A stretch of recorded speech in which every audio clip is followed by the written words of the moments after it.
This exercise is going to work both the glute medius and the glute minimus, but with a greater emphasis on the glute minimus. Cable height is actually going to help determine where this exercise is the hardest.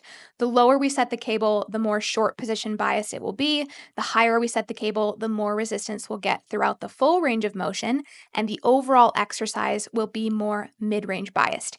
Here I have the cable set higher, just below my hip height, for a more balanced resistance profile. You're going to need an ankle attachment and a single cable for these, with the option of adding a PVC pipe or short bar or bench for extra stability for that floating arm. Because we're working relatively small muscles here, though, most people aren't going to be doing a ton of weight on these, and therefore the extra stability isn't necessary for everyone. But if you're doing heavier loads or if you're struggling to keep your body stable, go ahead and add something for that floating arm to hang on to. Execution on these is super straightforward, so we don't need to overthink it. Hook yourself up to the cable, then abduct your leg straight out to the side. Technically speaking, if we had a cable that could magically run through our body to line things up perfectly with the working leg, that would be great.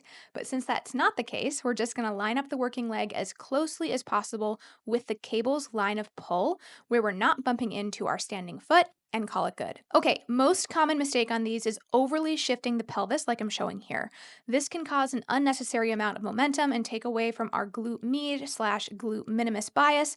So instead, we're going to focus on driving out to the side and lifting the leg only as high as it will go without starting to hike up the hip on that working side.